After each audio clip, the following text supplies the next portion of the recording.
اور یہ ہرگز صحیح راستے پر نہیں ہیں۔ ان کی مثال ایسی ہے جیسے ایک شخص نے آگ روشن کی اور جب اس نے سارے ماحول کو روشن کر دیا تو اللہ نے ان کا نور بصیرت سلب کر لیا اور انہیں اس حال میں چھوڑ دیا کہ تاریکیوں میں انہیں کچھ نظر نہیں آتا۔ یہ بہرے ہیں، گونگے ہیں، اندھے ہیں، یہ اب نہ پلٹیں گے۔ یہ چراغ روشن کیا، آگ روشن کی، تو یہ سب رسولوں کی بات بھی ہو سکتی ہے کہ جب بھی کوئی رسول آتا ہے تو وہ روشنی پھیلاتا ہے اور پھر لوگ اس کی مخالفت پہ بھی کمر بستہ ہو جاتے ہیں اور عموماً ایک چھوٹی جماعت پیروی کرتی ہے۔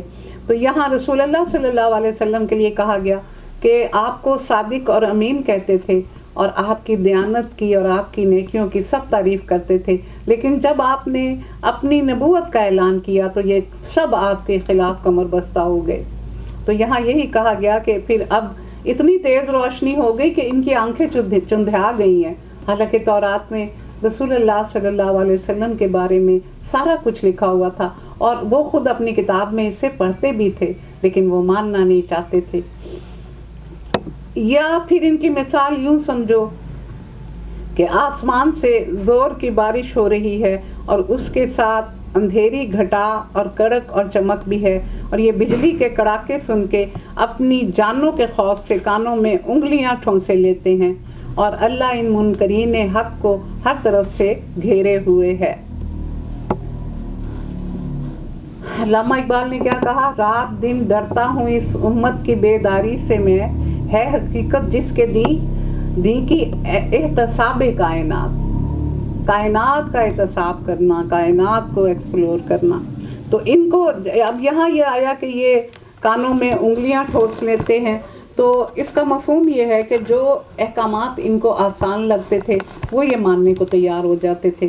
جیسے نماز آتا ہے نا کہ کسالہ کا لفظ ان کے لیے آیا کہ یہ بڑی بے دلی سے اٹھتے ہیں آخری ٹائم پہ، کہ بالکل جب ختم ہونے والا ہوتا ہے تو بے دلی سے اٹھ کے نماز ادا کرتے ہیں، اور جب ان کو کہا جاتا ہے کہ زکوٰۃ ادا کرو تو ان کو بہت مشکل پڑتی ہے، اور پھر جب ان کو کہا جاتا ہے جہاد میں جانا ہے، جنگ کرنی ہے، تو بالکل ہی ان کے اوپر موت طاری ہو جاتی ہے، اور جب اس کے لیے پھر فنڈز اکٹھے کرنے پڑتے ہیں، جب ان کو اللہ کی راہ میں خرچ کرنا پڑتا ہے، کیونکہ جنگوں کے لیے اس وقت سارا سرمایہ لوگ مل کے اکٹھا کرتے تھے، تو اس وقت بھی ان کو بہت مشکل آتی ہے۔ یعنی جو ان کو کام آسان لگتا ہے وہ تو یہ تھوڑا بہت کرنے کو تیار ہو جاتے ہیں، لیکن جو چیز ان کو مشکل لگتی ہے اس سے یہ بالکل ہی منہ پھیر لیتے ہیں۔ اللہ ان کو ہر طرف سے گھیرے ہوئے ہے، چمک سے ان کی حالت یہ ہو رہی ہے گویا عنقریب بجلی ان کی بصارت اچک لے جائے گی۔ جب ذرا روشنی محسوس ہوتی ہے تو اس میں چل لیتے ہیں، اور جب اندھیرا چھا جاتا ہے تو کھڑے ہو جاتے ہیں۔ اللہ چاہتا تو ان کی سماعت اور بصارت دونوں ہی چھین لیتا، یقیناً وہ ہر چیز پر قدرت رکھتا ہے۔ لوگوں، بندگی اختیار کرو اپنے رب کی جو تمہارا اور تم سے پہلے جو لوگ گزرے ہیں ان سب کا خالق ہے۔ اب یہاں یہ کیوں کہا گیا کہ جو تم سے پہلے گزرے ہیں؟ کیونکہ شرک کی ابتدا اپنے بزرگوں کی مورتیاں بنانے سے ہوئی، پہلے ان کی تصویریں بنائی گئیں۔ شرک کی ابتدا حضرت نوح علیہ السلام کے دور میں ہوئی تھی، جب ان کے 5 بزرگ اس دور کے یکے بعد دیگرے انتقال کر گئے، اور لوگ ان کے پاس جاتے تھے اور دین کی باتیں سیکھتے تھے۔ ان کے جانے کے بعد ایک خلا پیدا ہو گیا، تو پھر لوگوں نے ان کی قبر پہ جا کے بیٹھے رہنا اور روتے رہتے تھے۔ تو شیطان کو یہ انسان کی جو کیفیت غم کی ہوتی ہے اور آہوزاری کی ہوتی ہے، وہ شیطان کے لیے بڑا آسان ہو جاتا ہے کام اس کا۔ تو اس نے اس وقت ان کو ورغلایا کہ دیکھو سارے کام چھوڑ کے آ جاتے ہو، قبر پہ بیٹھے رہتے ہو، تو تم ایسے کرو کہ ان کی تصویر بنا لو، اپنے گھر میں رکھ لینا، وہاں ان سے بات کر لیا کرنا۔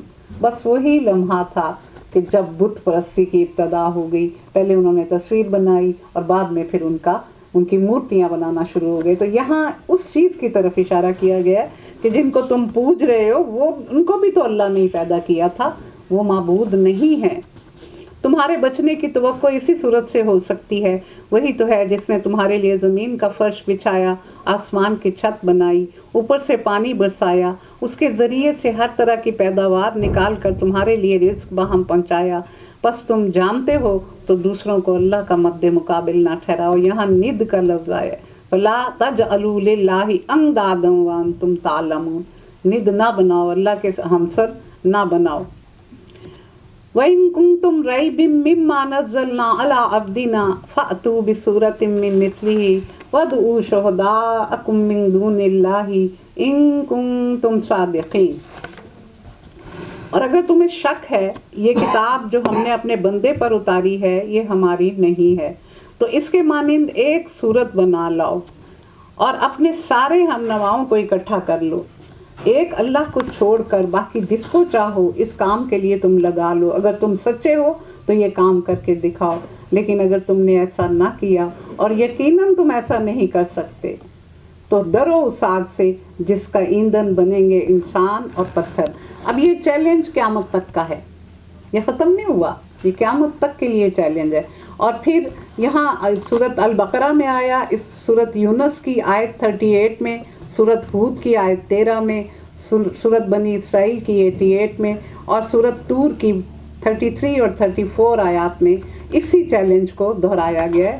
کہیں کہا گیا ایک سورت بنا لو، کہیں کہا گیا 10 صورتیں بنا لو، کہیں کہا گیا ایک آیت ہی بنا لو، کہیں کہا کہ اس جیسا کلام لے آؤ، کہیں کہا اس جیسا قرآن لے آؤ۔ تو یہ چیلنج قیامت تک کے لیے جاری و ساری ہے۔ اے پیغمبر، جو لوگ اس کتاب پر ایمان لے آئیں اور اس کے مطابق اپنے عمل درست کر لیں، انہیں خوشخبری دے دو کہ ان کے لیے ایسے باغ ہیں جن کے نیچے نہریں بہتی ہوں گی۔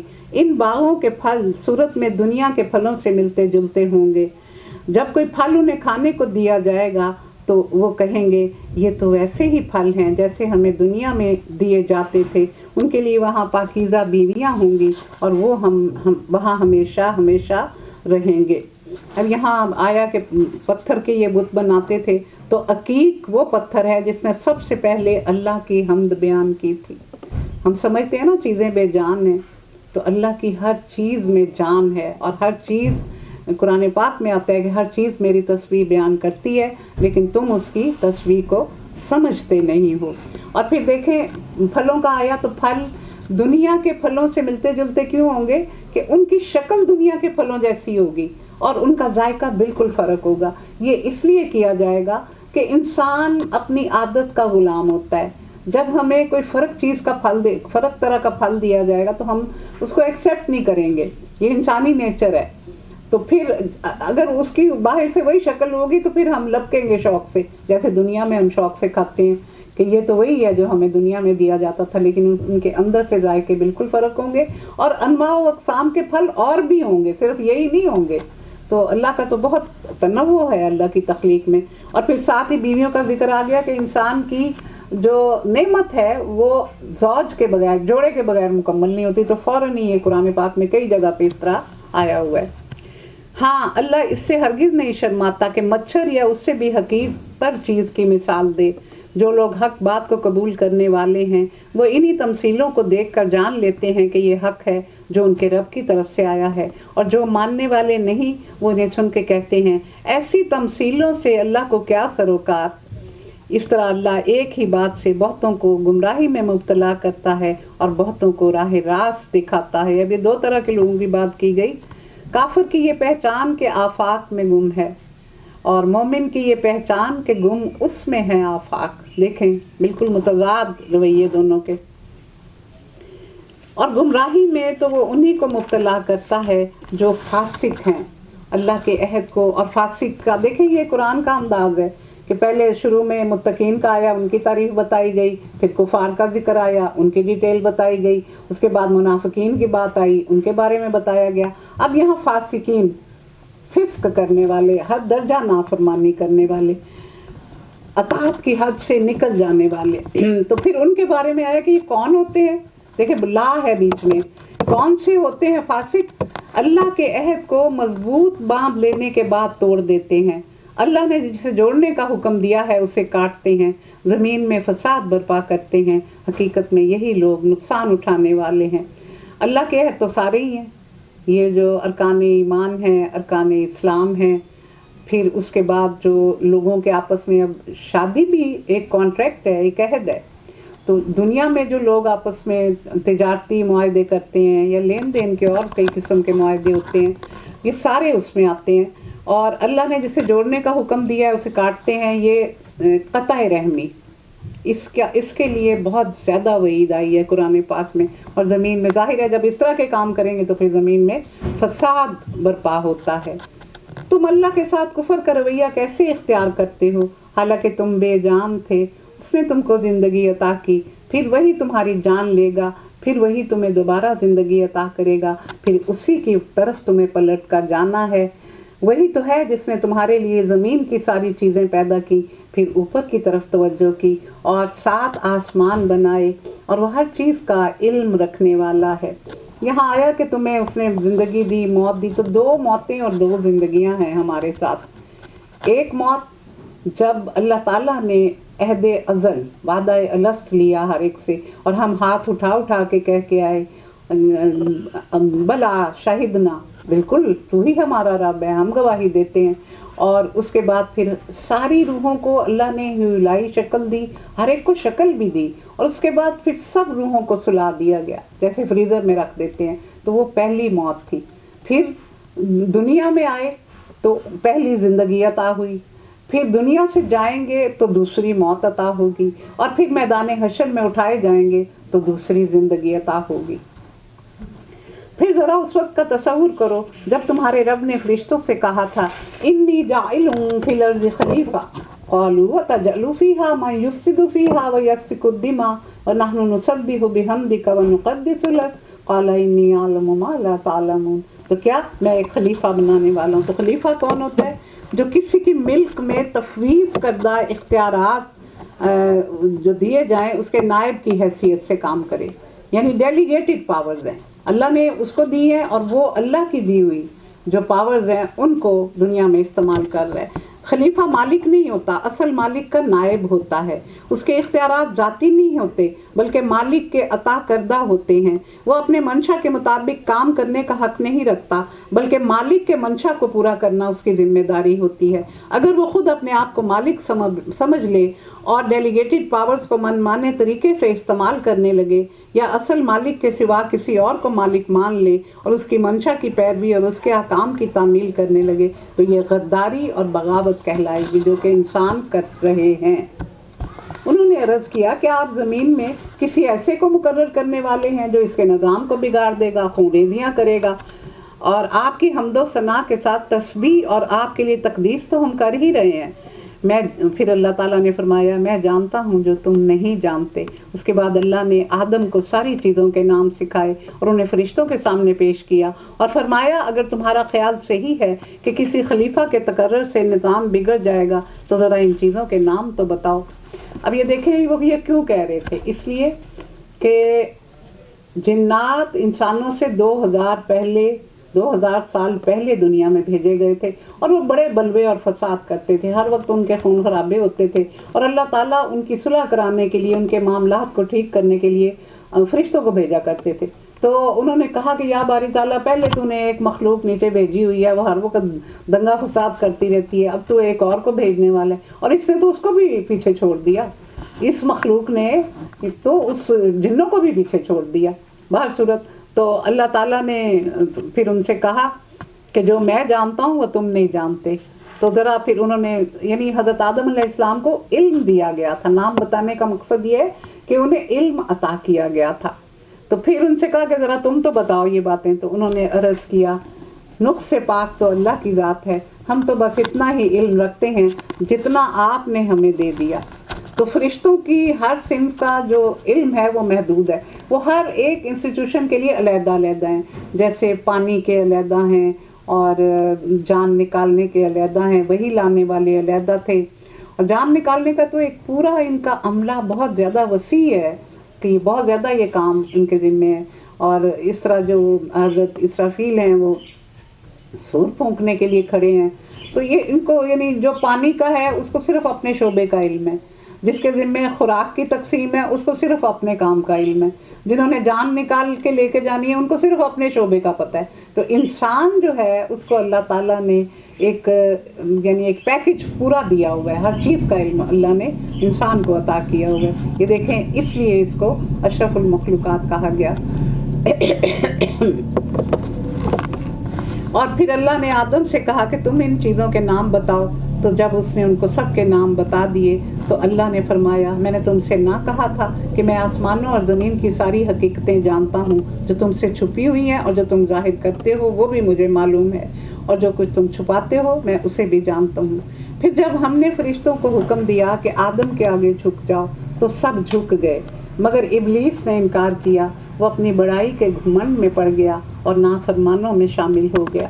اس نے انکار کیا، انا خیر منہ خلقتنی من نار وخلقتہ من طین، میں اس سے برتر ہوں، میں آگ سے بنا ہوں، اوپر اٹھتی ہے، میری تو شان ہی نرالی ہے، یہ تو مٹی سے بنا ہے، پاؤں میں روندی جاتی ہے، میں اس کو سجدہ کروں؟ نہ نہ نہ۔ تو یہ دیکھیں یہ تکبر، ابا واستکبرا، ابا نافرمانی کی، واستکبرا تکبر کیا۔ تو اس کا مطلب یہ ہے کہ جس انسان میں بھی تکبر موجود ہے وہ شیطان کا پیروکار ہے، اللہ کے بندوں میں تکبر کا کام نہیں ہوتا،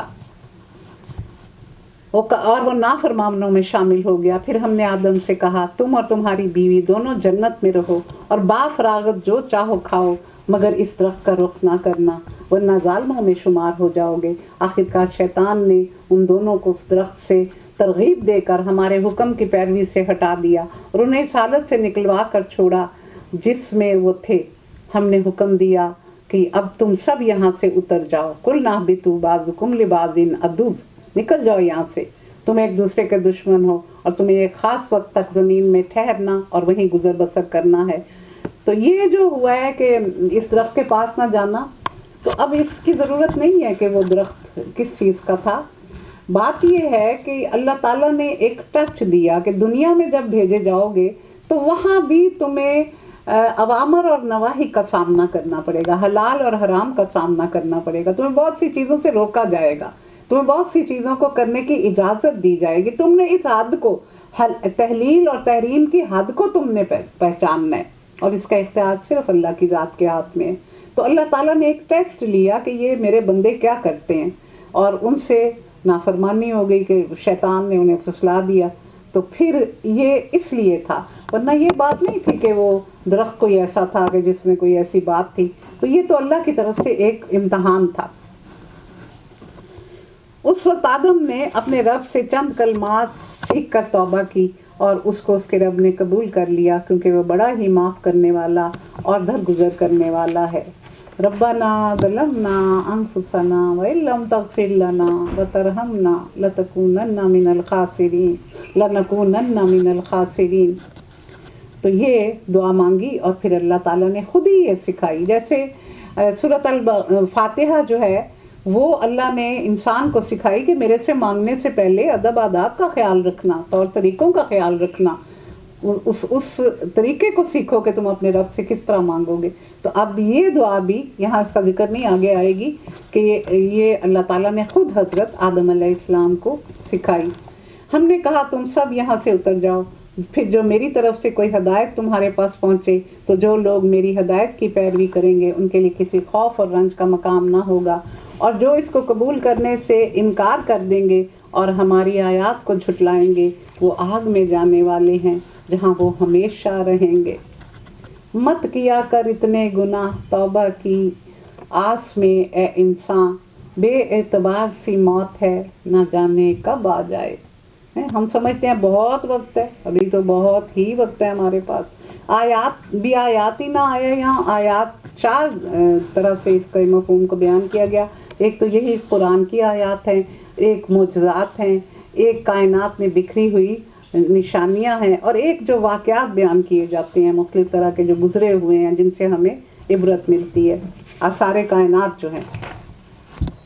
اب یہاں سے بنی اسرائیل کو مخاطب کیا جا رہا ہے، یعنی یہ اس سے پہلے تک ان کو مخاطب نہیں کیا گیا۔ تو بنی اسرائیل کا مفہوم سمجھ لیں، بنی بیٹے اسرائیل حضرت یعقوب علیہ السلام کو کہا جاتا ہے، اسر بندہ ایل اللہ کا، تو اللہ کا بندہ، تو یہ حضرت یعقوب علیہ السلام کو کہا جاتا تھا۔ اور حضرت یعقوب علیہ السلام کو یعقوب نام کیوں دیا گیا کہ یہ دو جڑواں بھائی تھے، ایک ان سے پہلے تھوڑی دیر پہلے پیدا ہوا اور یہ بعد میں آئے تو اس لیے ان کو یعقوب کہا گیا۔ تو اے یعقوب کے بیٹو بنی اسرائیل، یاد خیال کرو میری اس نعمت کو کا جو میں نے تم کو عطا کی تھی، میرے ساتھ تمہارا جو عہد تھا تم اسے پورا کرو، اور جو تمہارے ساتھ عہد تھا اسے میں پورا کروں گا، اور مجھ سے ڈرو۔ میرے ساتھ عہد کیا ہے کہ یہ ہمارے ساتھ تو عہد ہر مسلمان کے ساتھ یہی ہے نا کہ اللہ کی عبادت کی جائے، شرک سے بچا جائے، اور یہ ہر دور میں ہر نبی نے یہی تعلیم دی ہے۔ اور پھر رسول اللہ صلی اللہ علیہ وسلم کے بارے میں ہر ایک سے کہا گیا کہ تمہارے بعد جو نبی آئے گا تم لوگ اس کی مدد کرو گے۔ تو یہ سارے عہد ہیں جو ہم اپنے رب کے ساتھ کرتے ہیں، ارکان ایمان، ارکان اسلام، تو تم اگر پورا کرو گے تو میں تمہارے ساتھ۔ تو اللہ کے عہد بندے سے کیا ہے کہ بہت اچھا انجام ہوگا، جنت کا کے ذکر سے پورا قرآن بھرا ہوا ہے۔ اور میں نے جو کتاب بھیجی ہے اس پر ایمان لاؤ، اس کتاب کی تائید میں ہے جو تمہارے پاس پہلے سے موجود تھی، لہذا سب سے پہلے تم اس کے منکر نہ بن جاؤ، تھوڑی قیمت پر میری آیات کو نہ بیچو۔ اب یہ تورات کے بارے میں کہا گیا کہ تم نے تحریف کی کینچی چلا دی، تم نے اس کو اس کی اصل پہ نہیں چھوڑا، تم نے اس کو بدل دیا۔ تو اب یہ جو کتاب میں بھیج رہا ہوں یہ بھی ویسی ہی ہے، لیکن اس کی حفاظت کا ذمہ اللہ نے خود لے لیا۔ اور تھوڑی قیمت پر میری آیات کو نہ بیچو۔ تو تھوڑی قیمت پر کا مطلب یہ نہیں ہے کہ زیادہ قیمت پر بیچ لو، بلکہ اس کا مقصد یہ ہے کہ میری آیات کو اگر تم بیچو گے، یعنی اپنے مفادات کے لیے لوگوں کو غلط بتاؤ گے۔ آج بھی یہ کام ہو رہا ہے، یہ نہیں کہ یہ ختم ہو گیا۔ لوگ لالچ کے لیے لوگوں کو غلط سلط باتیں بتا کے تو کر لیتے ہیں، مال بنا لیتے ہیں، آج بھی یہ کام ہو رہا ہے۔ تو یہ آیات کو بیچنا ہی ہے، اللہ کے احکامات کو بیچنا ہی یہ کہلاتا ہے کہ جب اس کے صحیح حکم کو جو اللہ نے نازل کیا ہے کھول کے لوگوں کو نہ بتایا جائے اور ان پر عمل نہ کروایا جائے، اور اپنے دنیاوی مفادات کے لیے اس میں تبدیلی کر کے ان کو بیچ کا کوئی راستہ بتا دیا جائے۔ تو یہ اب بھی ہو رہا ہے اور اس وقت بھی ہوتا تھا۔ تو اللہ کی آیات کے مقابلے میں جتنا بھی رقم لے لی جائے، کروڑوں بھی لے لیے جائیں، تو وہ تھوڑی ہی ہے، کیونکہ یہ تو انمول ہے۔ اور میرے غضب سے بچو، باطل کا رنگ چڑھا کے حق کو مشتبہ نہ بناؤ، اور نہ جانتے بوجھتے حق کو چھپانے کی کوشش کرو۔ نماز قائم کرو، زکوٰۃ ادا کرو، اور جو لوگ میرے آگے جھک رہے ہیں ان کے ساتھ تم بھی جھک جاؤ۔ تم دوسروں کو تو نیکی کا راستہ اختیار کرنے کے لیے کہتے ہو، مگر اپنے آپ کو بھول جاتے ہو، حالانکہ تم کتاب کی تلاوت کرتے ہو۔ کیا تم عقل سے بالکل ہی کام نہیں لیتے؟ یہ زیادہ تر وہ یہودیوں کو کہا جا رہا ہے۔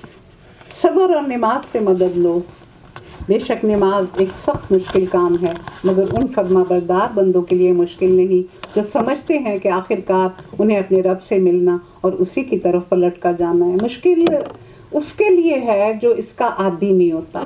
جو اس کا عادی ہوتا ہے، جو نماز کا پابند ہو جاتا ہے، اس کے لیے تو یہ بہت بڑی نعمت بن جاتی ہے، پناہ گاہ بن جاتی ہے کہ دنیا کی غلط سلط رنگینیوں سے نکل کے چھوٹ کے تو وہ اپنے رب کے دربار میں آ جاتا ہے، اور کم از کم اتنا وقت وہ اپنے رب کے دربار میں کھڑا رہتا ہے اور وہ برائیوں سے بچا رہتا ہے، برے خیالات سے بچا رہتا ہے، اور پھر اس کے اثرات مرتب ہوتے ہیں۔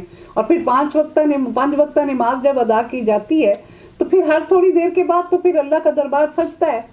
تو اس کا مطلب ہے کہ نماز پڑھنے والا انسان برائیوں سے کافی حد تک چھوٹ جاتا ہے۔ یہی چیز اس میں بتائی گئی۔ اے بنی اسرائیل، یاد کرو میری اس نعمت کو جس سے میں نے تمہیں نوازا تھا، اور اس بات کو کہ میں نے تمہیں دنیا کی ساری قوموں پر فضیلت عطا کی تھی، اور ڈرو اس دن سے جب کوئی کسی کے کام نہ آئے گا، نہ کسی کی طرف سے سفارش قبول کی جائے گی، نہ کسی کو فدیہ لے کے چھوڑا جائے گا، اور نہ مجرموں کو کہیں سے مدد مل سکے گی۔ یعنی آج تو تم رشوت بھی دے دیتے ہو، سفارش بھی کرا لیتے ہو، مال لگا کے کام نکلوا لیتے ہو، لیکن وہاں صرف ایک ہی چیک کیش ہوگا، اور وہ ہوگا تمہارے نیک اعمال کا، اور کوئی چیز وہاں کام نہیں آئے گی۔ یاد کرو وقت جب ہم نے تمہیں فرعون کی غلامی سے نجات بخشی، انہوں نے تمہیں سخت عذاب میں مبتلا کر رکھا تھا۔ وہ تمہارے لڑکوں کو ذبح کرتے تھے اور تمہاری عورتوں کو زندہ رکھتے تھے۔ اس حالت میں تمہارے رب کی طرف سے تمہاری بہت بڑی آزمائش تھی۔ یاد کرو وہ وقت جب ہم نے سمندر پھاڑ کر تمہارے لیے راستہ بنایا، اور پھر اس میں سے تمہیں بخیریت گزار دیا، پھر وہیں تمہاری آنکھوں کے سامنے فرعونیوں کو غرق کر دیا۔ یاد کرو جب ہم نے موسیٰ کو 40 شبانہ روز کی قرارداد پر بلایا تو اس کے پیچھے تم بچڑے کو اپنا معبود بنا بیٹھے اور اس وقت تم نے بڑی زیادتی کی تھی۔ اس پر بھی ہم نے تمہیں معاف کر دیا۔ کہ جب یہ لوگ وہاں سے نکل کے صحرائے سینا میں پہنچے تو پھر ضرورت پیش آئی کہ ان کو شریعت دی جائے. تو پھر 40 شب و روز کے لیے آپ کو بلایا گیا. 30 کے لیے بلایا گیا تھا، حضرت موسیٰ علیہ السلام جلدی چلے گئے تو 10 دن اور بڑھ گئے. تو اب ان کو شریعت اور عملی زندگی کی ہدایات کی ضرورت تھی، تو اللہ تعالیٰ نے حضرت موسیٰ علیہ السلام کو اس غرض کے لیے اوپر بلایا تھا. وَإِذْ آتَيْنَا مُوسَى الْكِتَابَ وَالْفُرْقَانَ لَعَلَّكُمْ تَهْتَدُونَ. پھر ہم نے دی موسیٰ کو کتاب اور فرقان تاکہ تم ہدایت پا جاؤ. تو فرقان فرق کا روٹ ہے، فرق کرنا. تو وہ چیز جس کے ذریعے سے حق اور باطل کا فرق نمایاں ہو، اور اس کو کسوٹی بھی کہا جاتا ہے. فرقان سے مراد دین کا وہ علم اور فہم ہے جس سے آدمی حق اور باطل میں فرق کر سکتا ہے. یہ صلاحیت، یہ ضمیر کو بھی کہا جاتا ہے.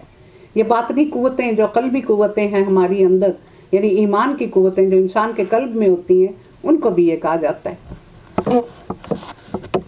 یاد کرو جب موسیٰ یہ نعمت لیے ہوئے پلٹے تو اس نے اپنی قوم سے کہا، لوگو تم نے بچڑے کو معبود بنا کر اپنے اوپر سخت ظلم کیا، لہذا تم لوگ اپنے خالق کے حضور توبہ کرو اور اپنی جانوں کو ہلاک کرو. اسی میں تمہارے خالق کے نزدیک تمہاری بہتری ہے. اس وقت تمہارے خالق نے تمہاری توبہ قبول کر لی، وہ بڑا معاف کرنے والا اور رحم فرمانے والا ہے. تو اس میں کیا ہوا تھا کہ 3 گروپ بن گئے تھے.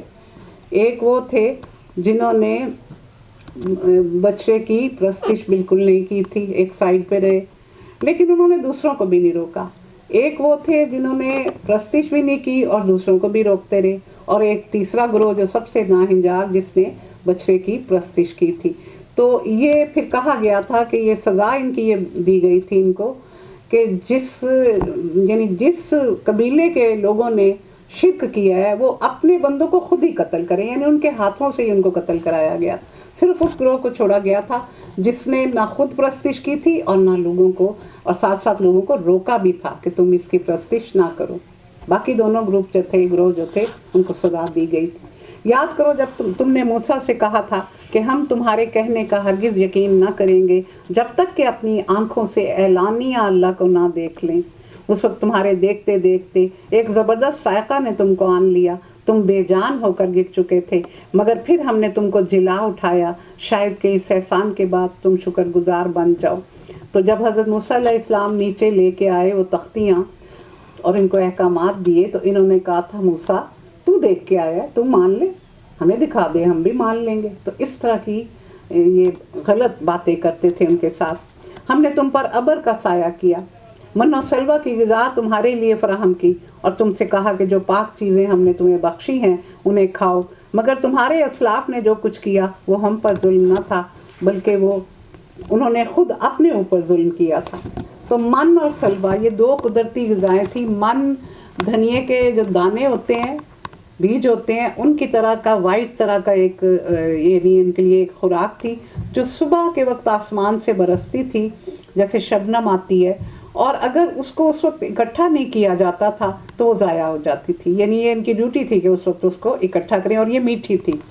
اور سلوہ بٹیر جیسے پرندے تھے، اور یہ اتنے زیادہ تھے، اتنی کثرت تھی کہ ایک پوری کی پوری قوم انہی غذاؤں پر گزر بسر کرتی رہی. تو اس طرح اللہ نے ان کی، یعنی لاکھوں کی تعداد میں یہ تھے، تو اللہ نے ان کے بارش یعنی بادلوں کا سایہ کر دیا، کیونکہ مکان تو تھے نہیں 5-6 لوگوں کے لیے، تو ہمیشہ ان کے اوپر بادل کا سایہ رکھا تاکہ یہ وہاں اپنا وقت گزار سکیں، اور ان کے کھانے کا یہ انتظام کیا. پھر جب ہم نے تم سے کہا کہ یہ بستی جو تمہارے سامنے ہے اس میں داخل ہو جاؤ، یہ شتیم کی بستی تھی یا ریحا کا کوئی علاقہ تھا. اس کی پیداوار جس طرح چاہو مزے سے کھاؤ، مگر بستی کے دروازے میں سجدہ ریز ہوتے ہوئے داخل ہونا، یعنی حتّتن کہتے ہوئے داخل ہونا. ہم تمہاری خطاؤں سے درگزر کر دیں گے اور نیکوکاروں کو مزید فضل اور کرم سے نوازیں گے. مگر جو بات کہی گئی تھی ظالموں نے اس کو بدل کر رکھ دیا، اور ہم نے ظلم کرنے والوں پر آسمان سے عذاب نازل کیا. یہ سزا تھی ان نافرمانیوں کی جو وہ کر رہے تھے. اب یہاں ان کو جب ایک بستی میں داخل ہونے کے لیے کہا گیا تو کہا گیا حتّتن کا مطلب ہے ہمیں بخش دے. یہ کہتے ہوئے جانا اور وہاں کے لوگوں پر ظلم نہ کرنا، کیونکہ جب کوئی علاقہ فتح کیا جاتا تھا تو اس وقت کے دستور کے مطابق وہ لوگوں کو بہت زیادہ قتل و غارت گری کرتے تھے، ان کے املاک کو تباہ کرتے تھے، درختوں کو جلا دیتے تھے، فصلوں کو بھی جلا دیتے تھے، جانوروں کے ساتھ برا سلوک۔ تو یہ اس طرح کی یعنی ہسٹری ہمیں بتاتی ہے کہ اس طرح کے واقعات تب بہت زیادہ ہوتے تھے۔ تو ان کو روکا گیا کہ تم ان کو معاف کرنا، اور جھکتے ہوئے، سجدہ کرتے ہوئے، یعنی اللہ کا خوف دل میں رکھتے ہوئے تم اس میں داخل ہونا اور اللہ سے دعا کرنا کہ وہ تمہیں بخش دے۔ لیکن انہوں نے کیا کیا؟ انہوں نے حنطۃ کہا، حنطۃ، اور اس کا مطلب ہے کہ ہمیں گندم چاہیے۔ تو اس طرح انہوں نے اس چیز کو بدل دیا۔ یاد کرو جب موسیٰ نے اپنی قوم کے لیے پانی کی دعا کی تو ہم نے کہا فلاں چٹان پر اپنا عصا مار، چنانچہ اس سے 12 چشمے پھوٹ پڑے، اور ہر قبیلے نے جان لیا کہ کون سی جگہ اس کے پانی لینے کی ہے۔ اس وقت یہ ہدایت کر دی گئی کہ اللہ کا دیا ہوا رزق کھاؤ پیو، اور زمین میں فساد نہ پھیلاتے پھرو۔ اب کہا جاتا ہے کہ یہ چٹان جس پر حضرت موسیٰ علیہ السلام نے اپنا عصا پھینکا تھا وہ آج بھی موجود ہے، اور اس میں سوراخ بھی موجود ہیں۔ یاد کرو جب تم نے کہا تھا کہ اے موسیٰ ہم ایک ہی طرح کے کھانے پر صبر نہیں کر سکتے، اپنے رب سے دعا کرو کہ ہمارے لیے زمین کی پیداوار، ساگ، ترکاری، گیہوں، لہسن، پیاز، دال وغیرہ پیدا کر دے۔ تو موسیٰ نے کہا کیا ایک بہتر چیز کی بجائے تم ادنا درجے کی چیز لینا چاہتے ہو؟ اچھا کسی شہری آبادی میں جا رہو، تم جو کچھ مانگتے ہو وہاں تمہیں مل جائے گا۔ یعنی وہ من اور سلوہ کھاتے کھاتے وہ اکتا گئے، اور بڑا تنگ کرتے تھے یہ حضرت موسیٰ علیہ السلام کو۔ تو کہتے تھے کہ وہاں ہم مچھلی کھاتے تھے، وہاں ہم یہ کھاتے تھے، حالانکہ غلامی کی زندگی بسر کر رہے تھے، لیکن اس طرح کی باتیں کرتے تھے۔ اور انہوں نے کہا کہ ہم یہ کھانا اب اور نہیں کھا سکتے۔ آخرکار نوبت یہاں تک پہنچی کہ ذلت اور خواری اور پستی اور بدحالی ان پر مسلط کر دی گئی، اور وہ اللہ کے غضب میں گھر گئے۔ یہ نتیجہ تھا اس کا کہ وہ اللہ کی آیات سے کفر کرنے لگے اور پیغمبروں کو ناحق قتل کرنے لگے۔ یہ نتیجہ تھا ان کی نافرمانیوں کا، اور اس بات کا کہ وہ حدود شرع سے نکل جاتے تھے۔ اللہ کی حدود سے آج بھی لوگ نکل جاتے ہیں، اور اس وقت بھی ایسا ہی تھا۔ تو یہ جو آیا کہ انبیاء کو قتل کرتے تھے، تو حضرت الیاس کو انہوں نے اتنا تنگ کیا تھا کہ جزیرہ نمائے سینا کے پہاڑوں میں انہیں پناہ لینی پڑی۔ پھر حضرت میکایہ کو انہوں نے حکم دیا کہ ان کو جیل میں بھیج دیا جائے حق گوئی کے جرم میں۔ ان کے لیے یہ آرڈیننس جاری کیے گئے کہ اور ان کو کھانا بھی نہ دینا اور ان کو مصیبت کا پانی پلانا، یعنی اتنے زیادہ ظلم ان کے ساتھ کیے گئے۔ پھر زکریا نبی، ان کو ہیکل سلیمانی اور قربان گاہ کے درمیان سنسار کر دیا گیا تھا حضرت زکریا کو، اور اس کے بعد یرمیہ نبی کو رسی سے باندھ کر کیچڑ بھرے حوض میں لٹکا دیا گیا تھا تاکہ وہ بھوک اور پیاس سے سوکھ کر مر جائیں۔ اور اس کے بعد حضرت آموس کو ان کو نکل جانے کا حکم دیا، اور انہوں نے جا کر جنگلوں اور پہاڑوں میں پناہ لی۔ اور حضرت یحییٰ جب انہوں نے ان کی بد اخلاقیوں کے خلاف آواز اٹھائی تو ہیروڈیس جو اس دور کا حکمران تھا، اس نے پہلے ان کو قید کیا اور پھر اپنی معشوقہ کے حکم پر ان کا سر قلم کر کے ایک تھال میں رکھ کے اسے تحفتاً دے دیا۔ یہ نبیوں کے ساتھ یہ کرتے رہے ہیں۔ ان الذين آمنوا والذين هادوا والنصارى والصابئين من آمن بالله واليوم الآخر وعمل صالحا فلهم أجرهم عند ربهم ولا خوف عليهم ولا هم يحزنون۔ یقین جانو نبی عربی کو ماننے والے ہوں یا یہودی یا عیسائی یا صابی، جو بھی اللہ اور روز آخرت پر ایمان لائے گا اور نیک عمل کرے گا، اس کا اجر اس کے رب کے پاس ہے، اور اس کے لیے کسی خوف اور رنج کا موقع نہیں ہوگا۔ یعنی چاہے وہ پہلے یہودی تھا، عیسائی تھا، صابی تھا، جو بھی تھا، جو شخص اللہ پر ایمان لا کر نیک عمل کرے گا تو اس کے لیے اللہ تعالیٰ نے بڑے انعام رکھے ہوئے، کیونکہ وہ یہ سمجھتے تھے یہودی اور عیسائی کہ بس ہم اللہ کے چہیتے اور پیارے ہیں، تو یہاں ان کی اس چیز کو رد کیا گیا۔ یاد کرو وہ وقت جب ہم نے طور کو تم پر اٹھا کر تم سے پختہ عہد لیا تھا اور کہا تھا کہ جو کتاب ہم تمہیں دے رہے ہیں اسے مضبوطی کے ساتھ تھامنا، اور جو احکام اور ہدایات اس میں درج ہیں انہیں یاد رکھنا۔ اسی ذریعے سے توقع کی جا سکتی ہے کہ تم تقویٰ کی روش پر چل سکو گے، مگر اس کے بعد تم اپنے عہد سے پھر گئے۔ اس پر بھی اللہ کے فضل اور اس کی رحمت نے تمہارا ساتھ نہ چھوڑا، ورنہ تم کبھی کے تباہ ہو چکے ہوتے۔ پھر تمہیں اپنی قوم کے ان لوگوں کا قصہ تو معلوم ہے جنہوں نے سبت کا قانون توڑا تھا. ہم نے انہیں کہا کہ بندر بن جاؤ اور اس حال میں رہو کہ تم پر ہر طرف سے پھٹکار پڑے. سب تو تے روک دینا، رک جانا، روک دینا. تو سبت یعنی ہفتے کا دن یہودیوں نے اپنے لیے خود چنا تھا، اور اس میں یہ کہا گیا تھا کہ نہ کوئی کھانا پکائے گا، نہ کوئی ملازموں سے خدمت لے گا، نہ کوئی کھیتی باڑی کرے گا، نہ کوئی کاروبار کرے گا، تو جانوروں سے بھی خدمت نہیں کوئی لے گا.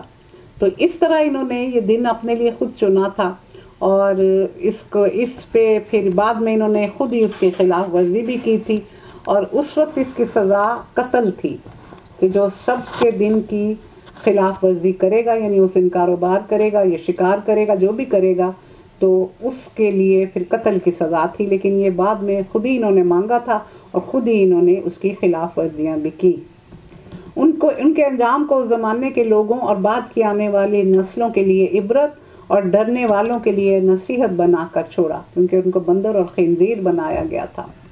پھر وہ واقعہ یاد کرو جب موسیٰ نے اپنی قوم سے کہا کہ اللہ تمہیں ایک گائے ذبح کرنے کا حکم دیتا ہے. یہ دیکھیں وجہ تسمیہ ہوتا ہے نا، جو لفظ آیا ہو اس آیت میں، تو اس آیت میں بقرہ کا لفظ آیا ہے، تو یہ وجہ تسمیہ ہے. تو ورنہ گائے کی کوئی یہاں ہسٹری نہیں بیان کی گئی. تو کہنے لگے کیا تم ہم سے مذاق کرتے ہو؟ یہ کیوں کہا؟ کیونکہ وہ گائے کی پرستش کرتے تھے، تو اپنے معبود کو تو کوئی قتل نہیں کر سکتا، انہوں نے اس کو معبود بنایا ہوا تھا، پتہ نہیں کس حساب سے بنایا ہوا تھا. موسیٰ نے کہا میں اس سے اللہ کی پناہ مانگتا ہوں کہ جاہلوں کی سی باتیں کروں. بولے اچھا اپنے رب سے درخواست کرو کہ وہ ہمیں اس گائے کی کچھ تفصیل بتائے. موسیٰ نے کہا اللہ کا ارشاد ہے کہ وہ ایسی گائے ہونی چاہیے جو نہ بوڑھی ہو نہ بچیا ہو بلکہ درمیانی عمر کی ہو، لہذا جو حکم دیا جاتا ہے تم اس پر عمل کرو. پھر کہنے لگے اپنے رب سے یہ اور پوچھ دو کہ اس کا رنگ کیسا ہو. موسیٰ نے فرمایا وہ زرد رنگ کی گائے ہونی چاہیے جس کا رنگ ایسا شوخ ہو کہ دیکھنے والوں کو بہت اچھا لگے. پھر بولے اپنے رب سے صاف صاف پوچھ کر بتاؤ کیسی گائے مطلوب ہے، ہمیں اس کے تعین میں شبہ پڑ گیا ہے، اللہ نے چاہا تو ہم اس کا پتہ لگا لیں گے. موسیٰ نے جواب دیا اللہ کہتا ہے کہ وہ ایسی گائے ہے جس سے خدمت نہیں لی جاتی، نہ زمین جوتتی ہے نہ کھیتوں کو پانی دیتی ہے، صحیح اور سالم اور بے داغ ہے، یعنی اس کے اوپر سپاٹ نہیں ہے دوسرے کلر کے، ایک رنگ کی ہے. اس پر وہ پکار اٹھے ہاں اب تم نے ٹھیک پتہ بتایا. پھر انہوں نے اسے ذبح کیا، ورنہ وہ ایسے کرتے معلوم نہ ہوتے تھے. تو وہ یہ سوال کیوں کر رہے تھے؟ دراصل وہ اس کی پوجا کرتے تھے اور وہ اس کو ذبح نہیں کرنا چاہتے تھے. وہ چاہتے تھے کہ یہ لمبے لمبے سوال کریں گے تو شاید بات ادھر سے ادھر ہو جائے اور ہمارے اوپر سے یہ جو آ گیا عذاب کہ ہم اپنی گائے اپنے معبود کو ذبح کریں تو یہ ہم سے ٹل جائے گا. تو وہ اس تلاش میں تھے، سوال پہ سوال، سوال پہ سوال. لیکن اس کا نتیجہ کیا نکلا کہ زیادہ سوال پوچھنے سے ایگزیکٹ وہ اس گائے پہ پہنچ گئے جس کی وہ پرستش کرتے تھے. ورنہ پہلی دفعہ جب انہوں نے کہا تھا کوئی گائے پکڑتے اور ذبح کر دیتے، لیکن سوال پوچھ پوچھ کے وہ اسی گائے پہ آ گئے جس کی وہ پرستش کرتے تھے. اور تمہیں یاد ہے وہ واقعہ جب تم نے ایک شخص کی جان لی تھی، پھر اس کے بارے میں جھگڑنے اور ایک دوسرے پر قتل کا الزام لگانے لگ گئے، اور اللہ نے فیصلہ کر دیا کہ جو کچھ تم چھپا رہے ہو اسے وہ کھول کے رکھے گا. اس وقت ہم نے حکم دیا کہ مقتول کی لاش کو گائے کے ایک حصے سے، گوشت کے ایک حصے سے ضرب لگاؤ. دیکھو اس طرح اللہ مردوں کو زندگی بخشتا ہے اور وہ تمہیں اپنی نشانیاں دکھاتا ہے تاکہ تم سمجھو. اب یہ دیکھیں اس میں قسامہ کا قانون بتایا گیا ہے. ایک شخص کو قتل کیا گیا اور کہا جاتا ہے کہ اس کے چچا نے قتل کیا تھا، قاتل کا پتہ نہیں چل رہا تھا. تو پھر اللہ تعالیٰ نے فرمایا کہ تم اس گائے کو ذبح کرو اور گائے کے گوشت کا ایک ٹکڑا مقتول کی لاش پہ مارنا، تو وہ پھر اس میں زندگی آ جائے گی اور وہ تمہیں اپنے قاتل کا پتہ بتا دے گا. اور ایسا ہی ہوا. تو اللہ تعالیٰ نے کیوں کہا کہ جس کی تم عبادت کرتے ہو وہ تو انسانوں کے فائدے کی چیز ہے، تو انسانوں کے فائدے کے لیے میں نے بنائی ہے اور تم اس کو معبود بناتے ہو. تو ان کو یہ بھی ثابت کرنا تھا کہ یہ انسانوں کے لیے بنایا گیا ہے. تو پھر اس نے وہ تھوڑی دیر کے لیے وہ مقتول زندہ ہوا اور اس نے بتا دیا کہ اسے اس کے چچا نے قتل کیا ہے. مگر ایسی نشانیاں دیکھنے کے بعد بھی آخرکار تمہارے دل سخت ہو گئے، پتھروں کی طرح سخت، بلکہ سختی میں کچھ ان سے بھی بڑھے ہوئے. کیونکہ پتھروں میں سے تو کوئی ایسا ہے جس میں سے چشمے پھوٹ بہتے ہیں، کوئی پھٹتا ہے اور اس میں سے پانی نکل آتا ہے، اور کوئی اللہ کے خوف سے لرز کا گر پڑتا ہے. اللہ تمہارے کرتوتوں سے بے خبر نہیں. اب دیکھیں یہ 3 طرح کے پتھروں کا ذکر آیا. تو پہلے آیا کہ چشمے پھوٹتے ہیں، تو یہ تو ہماری ہر جگہ پہ ہمارے پہاڑوں میں سے چشمے پھوٹ پھوٹ کے باہر آ رہے ہیں، یہ تو ایک روٹین کا ہی کام ہے۔ پھر آیا کہ کوئی ایسا ہے کہ پھٹتا ہے تو اس میں سے پانی نکل آتا ہے، تو ابھی میں نے بتایا کہ انہوں نے چٹان پر اپنا عصا مارا تو 12 سوراخ ہو گئے، اور 12 قبیلے تھے تو ہر قبیلے کے لیے علیحدہ علیحدہ پانی کا ماخذ نکل آیا۔ تو یہ بتایا گیا کہ کوئی پھٹتا ہے تو اس میں سے پانی نکل آتا ہے۔ پھر بتایا کہ کوئی اللہ کے خوف سے گر جاتا ہے، تو یہ جب حضرت موسیٰ علیہ السلام نے کہا تھا کہ میں یا باری تعالیٰ میں تمہیں دیکھنا چاہتا ہوں، تیرا دیدار کرنا چاہتا ہوں، تو اللہ تعالیٰ نے فرمایا تھا موسیٰ لن ترانی، تم مجھے ہرگز نہیں دیکھ سکتے، تمہاری بصارت یہ برداشت ہی نہیں کر سکتی، ہاں تم پہاڑ کی طرف دیکھو، اگر یہ میری تجلی برداشت کر گیا تو تم بھی مجھے دیکھ لو گے۔ لیکن وہ پہاڑ ریزہ ریزہ ہو کے گر گیا تھا، تو یہ اس کا ذکر ہے۔ اللہ کا کلام کتنا خوبصورت ہے، ایک پوری کہانی ہوتی ہے 2-3 لفظوں میں۔ اے مسلمانوں، اب کیا ان لوگوں سے تم یہ توقع رکھتے ہو کہ یہ تمہاری دعوت پر ایمان لے آئیں گے؟ حالانکہ ان میں سے ایک گروہ کا شیوا یہ رہا کہ اللہ کا کلام سنا اور خوب سمجھ بوجھ کر دانستہ اس میں تحریف کر ڈالی۔ تحریف کا مطلب یہ ہے کہ بات کو اصلی مفہوم سے بدل دینا۔ اب یہ 2-3 طریقوں سے، 3-4 طریقوں سے کرتے تھے۔ ایک تو وہ یہ کرتے تھے کہ وہ حکم ہی نکال دیتے تھے اور اپنے علماء کا کچھ ڈال دیتے تھے ڈائریکٹ، اور ایک وہ یہ کرتے تھے کہ اس کی جیسے تفسیر ہو تو تفسیر میں وہ بات لے آتے تھے جو وہ منوانا چاہتے ہیں لوگوں سے۔ پھر اس کے علاوہ وہ الفاظ کو بیان کرتے ہوئے زبان مروڑ کے، جیسے رائنا کو رائینہ کہہ دیتے تھے، اسی طرح وہ زبان کو مروڑ کے الفاظ کو بدل دیتے تھے۔ اور یہ 3-4 طریقے تھے جن سے انہوں نے یعنی تورات کو بالکل بدل کے رکھ دیا تھا۔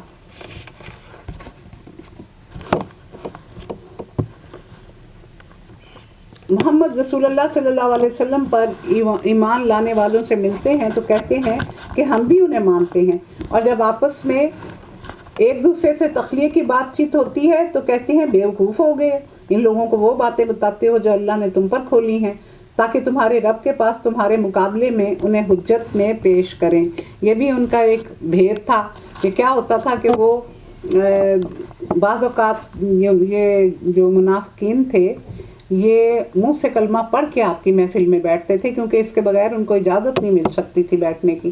تو جب یہ آپ کی محفل میں ہوتے تھے تو کئی دفعہ ان کے منہ سے نکل جاتا تھا، کسی کے اچانک بے ساختہ منہ سے نکل جاتا تھا، ہاں ہماری کتاب میں بھی یہ ہے۔ تو پھر ان کی شکایت جو دوسرے منافق اس محفل میں شریک ہوتے تھے وہ جا کے اپنے علماء کو لگاتے تھے کہ یہ دیکھو انہوں نے فلاں وقت ان کے سامنے، مسلمانوں کے سامنے یہ اعتراف کیا کہ ہماری کتاب میں یہ چیز موجود ہے۔ تو یہاں اس چیز کا ذکر کیا گیا۔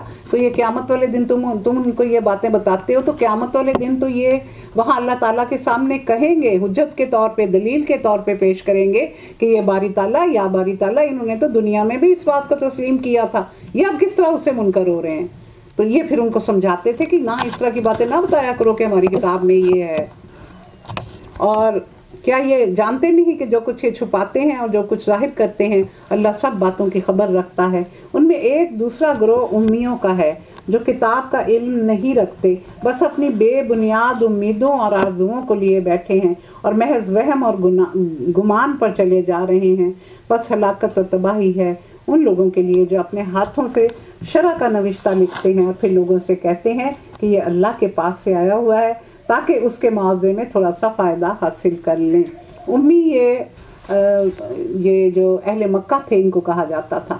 امی وہ شخص ہوتا ہے جس نے کسی جگہ سے علم حاصل نہ کیا ہو، نہ اس کے پاس کتاب ہو، نہ کوئی درسگاہ ہو، اس نے ماں کی گود سے ہی سیکھا ہو جو کچھ سیکھا ہو۔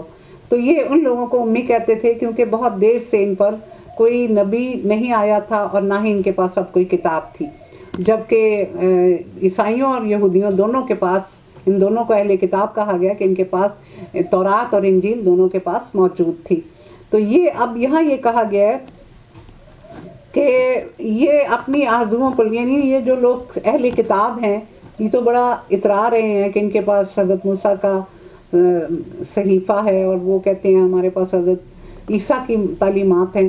تو یہ جو کفار مکہ ہیں یہ ویسے ہی بڑا اتراتے تھے، یہ کہتے تھے کہ ہم تو اولاد ہی اپنے بابا کی یعنی حضرت ابراہیم علیہ السلام کی ہیں، اور ہم تو بڑے فضیلت دیے گئے لوگ ہیں. جہاں وہ لوگ اپنے آپ کو فضیلت دیا گیا وہ سمجھتے تھے، تو یہ بھی یہ کہتے تھے کہ ہمیں فضیلت حاصل ہے، ہمیں حضرت ابراہیم علیہ السلام کی وجہ سے اور اس خانہ کعبہ کی تبلیغ کی وجہ سے ہمیں بہت اہمیت حاصل ہے اور ہم بڑے قابل احترام ہیں. تو یہاں یہی بات اس میں ذکر کی گئی ہے کہ یہ پھر یہ کیا کرتے ہیں، یہودی کیا کرتے تھے کہ یہ اپنے علماء کی باتیں ڈالنے کے بعد لوگوں سے کہتے تھے کہ یہ اللہ نے لکھا ہوا ہے. یہ تھوڑی بتاتے تھے کہ ہم نے اپنا پسندیدہ حکم ڈالا ہے اور اللہ کا حکم نکال دیا ہے. تو پھر ان کو کہتے تھے کہ یہ اللہ کی طرف سے آیا ہے، اور تھوڑے سے فائدے کے لیے، تھوڑے سے دنیاوی فائدے کے لیے یہ اللہ کی کتاب میں تحریف کر دیتے تھے. ان کے ہاتھوں کا یہ لکھا بھی ان کے لیے تباہی کا سامان ہے، اور ان کی یہ کمائی بھی ان کے لیے موجب ہلاکت ہے. وہ کہتے ہیں کہ دوزخ کی آگ ہمیں ہرگز چھونے والی نہیں، الا یہ کہ چند روز کی سزا مل جائے تو مل جائے. یہ چند روز کیا ہے کہ ہم نے تو کوئی گناہ ہی نہیں کیا، ہم تو اللہ کے بڑے پیارے ہیں، اللہ کے بیٹے ہیں، اللہ کے محبوب ہیں. اللہ نے تو خود کہا ہے کہ اس نے ہمیں تمام قوموں پر فضیلت دی ہے، تو ہم سے تو کوئی گناہ نہیں ہوا. وہ تھوڑے دن بس جب حضرت موسیٰ علیہ السلام گئے تھے تورات لینے کے لیے تو تھوڑی سی خطا ہو گئی تھی، وہ بھی ہم نے جا کے 70 سرداروں نے جا کے اجتماعی توبہ کر لی تھی. تو ہم نے تو کوئی ایسا گناہ نہیں کیا کہ ہمیں آگ چھوئے گی. ان سے پوچھو کیا تم نے اللہ سے کوئی عہد لیا ہے جس کی خلاف ورزی وہ نہیں کر سکتا، یا بات یہ ہے کہ تم اللہ کے ذمے ڈال کر ایسی باتیں کہہ دیتے ہو جن کے متعلق تمہیں خود بھی کچھ علم نہیں. اس نے ان کا ذمہ لیا ہے، آخر تمہیں دوزخ کی آگ کیوں نہ چھوئے گی. جو بھی بدی کمائے گا اپنی خطا کاری کے چکر میں پڑا رہے گا وہ دوزخی ہے اور وہ دوزخ میں ہمیشہ رہے گا. اور جو لوگ ایمان لائیں گے اور نیک عمل کریں گے وہی جنتی ہیں اور جنت میں وہ ہمیشہ رہیں گے. یاد کرو اسرائیل کی اولاد، یا بنی اسرائیل، یاد کرو جب ہم نے پختہ عہد لیا تھا تم سے کہ اللہ کے سوا کسی کی عبادت نہ کرنا، ماں باپ کے ساتھ، رشتہ داروں کے ساتھ، یتیموں مسکینوں کے ساتھ نیک سلوک کرنا، لوگوں سے بھلی بات کہنا، نماز قائم کرنا، زکوٰۃ ادا کرنا. مگر تھوڑے آدمیوں کے سوا تم سب اس عہد سے پھر گئے اور اب تک پھرے ہوئے ہو. پھر ذرا یاد کرو جب ہم نے تم سے مضبوط عہد لیا تھا کہ آپس میں ایک دوسرے کا خون نہ بہانا، نہ ایک دوسرے کو گھر سے بے گھر کرنا. تم نے اس کا اقرار کیا تھا، تم خود اس پر گواہ ہو. مگر آج وہی تم ہو کہ اپنے بھائی بندوں کو قتل کرتے ہو، اپنے برادری کے لوگوں کو بے خان ماں کر دیتے ہو، ظلم اور زیادتی کے ساتھ ان کے خلاف جتھے بندیاں کرتے ہو، اور جب وہ لڑائی میں پکڑے ہوئے تمہارے پاس آتے ہیں تو ان کی رہائی کے لیے فدیے کا لین دین کرتے ہو، حالانکہ انہیں ان کے گھروں سے نکالنا ہی سرے سے تم پر حرام تھا. کیا تم کتاب کے ایک حصے پر ایمان لاتے ہو اور دوسرے حصے کے ساتھ کفر کرتے ہو؟ اب یہاں کیا بتایا گیا ہے کہ یہودی بھی ایک دوسرے کے اوپر ظلم کرتے تھے. کس طرح کہ مدینہ میں 2 قبیلے تھے، اوس اور خزرج. خزرج کے دوست تھے بنو قینقاع، اور اوس کے تھے دونوں بنو نذیر اور بنو قریظہ. تو اس طرح اوس اور خزرج میں بہت زیادہ جنگیں ہوتی تھیں، اور جنگ بواس تو کئی سال جاری رہی.